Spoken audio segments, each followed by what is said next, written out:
Bonjour à toutes et à tous mes chers toutis.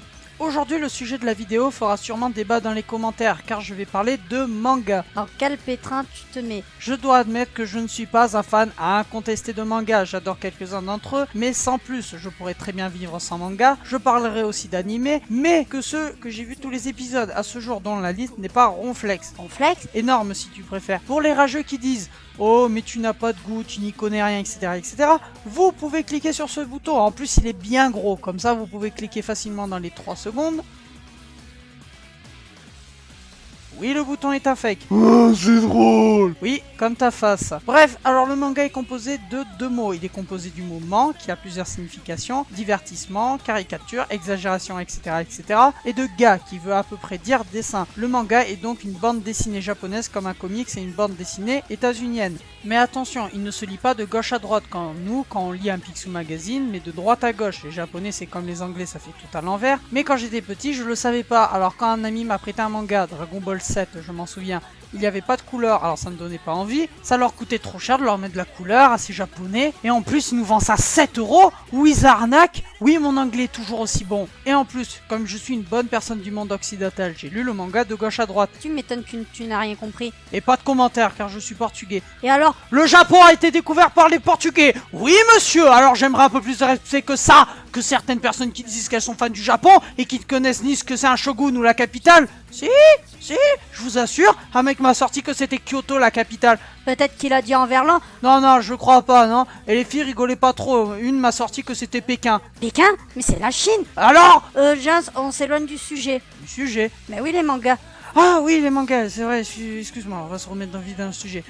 Bref, on parlait de quoi? Ah oui, la lecture de droite à gauche. Pourtant, certaines éditions ont mis quelques œuvres en lecture occidentale, mais elles ont pratiquement tout arrêté. Pourquoi me direz-vous? Car certaines scènes n'étaient pas cohérentes. Non, on pouvait les redessiner sans problème. Non, la vérité c'est la fainéantise et l'argent. Oui, car je vais pas vous cacher, refaire les dessins et inverser les cases, ça coûte de l'argent. L'argent, parlons-en. Le marché connaît bien une baisse, le manga chute de plus en plus, moins de personnes sont intéressées et préfèrent revenir sur du comics ou autre. La raison est toute simple. Je vous donne un exemple. Une glace par exemple. Imaginez que la glace c'est le manga. Pratiquement tout le monde aime la glace, il n'y a aucun doute, mais à force d'en manger, vous en serez dégoûté, vous passerez à autre chose. Eh ben les mangas, c'est pareil. Les gens se lassent et se tournent vers d'autres horizons comme le comics. Même si on peut lire et y aller le chemin. Ou même voir un gouffre encore. Bon, on a parlé de ce que veut dire le manga, le sens de lecture, le marché du manga, on passe alors aux différents thèmes de manga. Car oui, il existe plusieurs genres de manga. Les plus connus sont le shonen pour les enfants et adolescents, on a par exemple les mangas de sport, Dragon Ball Z pour le plus connu, Bakuman, etc. Le shoujo destiné aux filles, on a Fruit Basket. Ouais, qui pensait que c'était un truc sur le basket, eh ben je me suis bien fait en Et on dirait que je suis pas le seul, hein. Le seinen, plus pour les adultes, Tokyo Ghoul, Psycho, etc. Et le hentai. Bref, maintenant on va attaquer un top 10. Top 10. Plagiat sur top 10. Tu dis rien, John? Je laisse parler les abrutis, sinon ça les instruit. Tizan, le héros, est un jeune garçon fan de Beyblade. Un jour, il découvre Kai, un autre blader. Ce dernier réussit à vaincre Tizan grâce à son spectre Foueni se trouvant dans sa toupie. Après ce match, Tizan n'avait plus qu'un but, avoir son propre spectre afin de battre ce nouveau rival. Après de nombreux entraînements et de duels, il arrive à son but et réaffronta Kai dans un tournoi et réussit à le vaincre. Suite à cela, tout le monde devient ami et ils affrontèrent ensemble d'autres adversaires.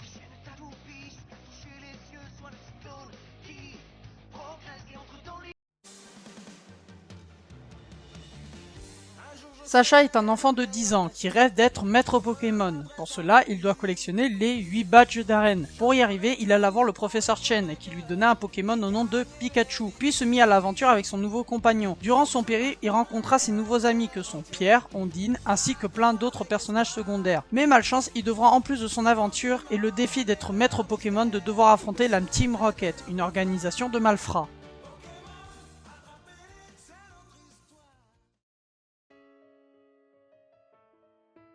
Sora et Siro sont frères et sœurs qui sont inséparables. Un jour, après avoir battu un joueur à une partie d'échecs sur ordinateur, leur adversaire leur fait téléporter dans un monde fantaisiste. Ils prennent alors connaissance de cet adversaire, Tête, le dieu de ce lieu. On peut dire qu'il était à la tête de ce monde.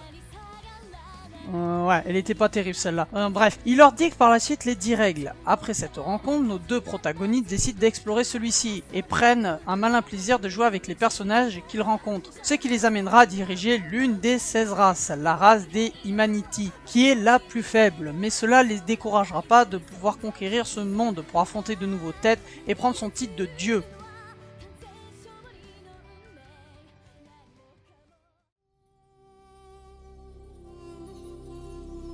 Yugi Muto est un jeune lycéen qui se voit attribuer un étrange objet égyptien antique, le puzzle du Millénium, qui abrite l'esprit d'un ancien pharaon, Atem. Celui-ci viendra habiter dans le corps de Yugi. Expert dans le jeu de cartes, il prendra la plupart du temps possession du corps de Yugi pour faire les duels à sa place. Plus tard, il affronta Seto Kaiba, qui est l'un des descendants de ses anciens rivaux dans l'Égypte antique. Ne se souvenant pas de son passé, Atem s'en rappellera petit à petit que l'histoire passe.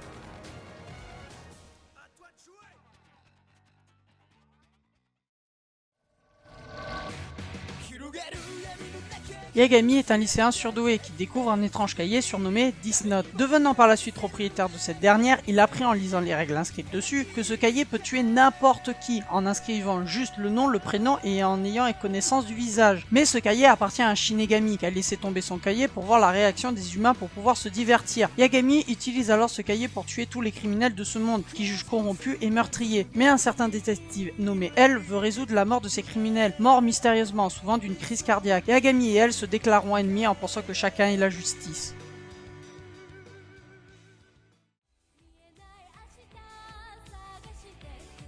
Shinichi Kudo est un jeune détective de 17 ans qui aide souvent la police japonaise pour résoudre des meurtres. Lors d'une sortie avec une de ses amies, il surprend deux individus tout en noir, car ils sont repéré, il se fait assommer par cela. Pendant qu'il est dans les vapes, les hommes en noir lui font avaler une pilule nommée APTX 4869, mise au point par l'organisation de ces hommes. En se réveillant, Shinichi se trouve avec une apparence d'un enfant de 7 ans. Il rentre chez lui et Ran, son ami, le trouve. Pour cacher son identité, il donne comme nom Conan Edogawa. Grâce à l'aide du professeur Agasa, il réussit à intégrer l'agence du détective du père de Ran. Il aide donc Kogoro Mori pour résoudre des enquêtes pour espérer de retrouver cette organisation pour reprendre son apparence normale.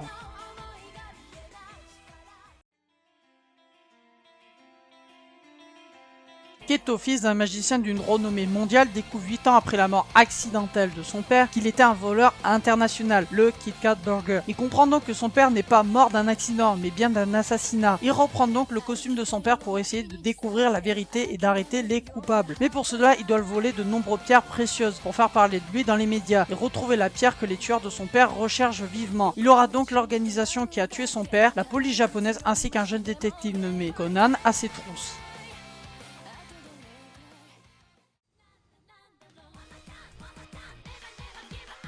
Je vais pas faire de résumé sur celui-là car on a fait une vidéo dédiée à ce manga, donc vous aurez qu'à cliquer sur cette vidéo pour vous y informer.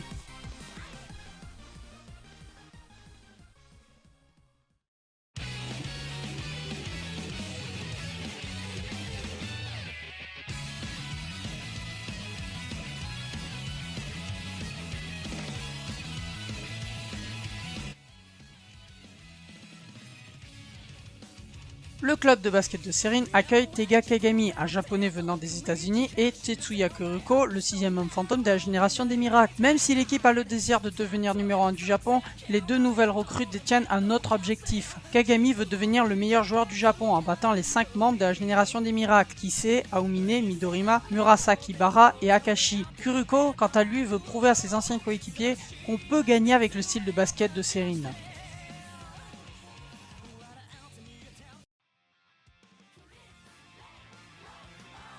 Un poulpe jaune nommé Kuroko Sensei par ses élèves a la particularité d'aller à la vitesse de 20 matchs, soit une vitesse de 6800 mètres par seconde. Ça veut dire que de Tokyo à Paris, soit 9711,65 km, il mettrait 23 minutes 48 secondes et 57 centièmes, qui est assez rapide. Responsable de la destruction presque totale de la Lune, il est allé se présenter au gouvernement en disant qu'il allait détruire la planète d'ici la fin de l'année scolaire, et souhaite être transféré dans le collège Kunijiaoka pour être le professeur de la classe 3E, sans savoir pourquoi. Le gouvernement accepte à la condition qu'il ne fasse de mal à aucun élève et en mettant en jeu la récompense de 10 milliards de yens, soit un total de 73 902 000 € à nos jours à la personne qui l'assassinera.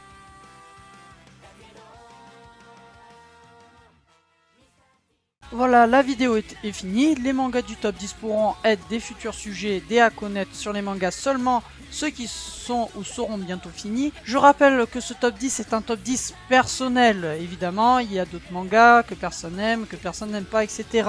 C'est pas la peine de dire que ce manga ne mérite pas sa place, ce manga ne mérite pas celle-ci, car c'est un top personnel, je le rappelle. Sinon, tu peux laisser un petit j'aime, ça fait toujours plaisir. Si tu es nouveau, un bouton t'est dédié pour que tu puisses rater aucune autre vidéo. Mettre dans les commentaires ton avis ainsi que ton top 10 pour que j'en prenne connaissance. Parle autour de toi de la chaîne et partage nos vidéos si tu veux faire évoluer la chaîne. Et si tu veux regarder la dernière vidéo qui porte sur les creepypasta, je t'invite à cliquer juste là. Je vous laisse avec le générique de fin. A plus mes chers toutis.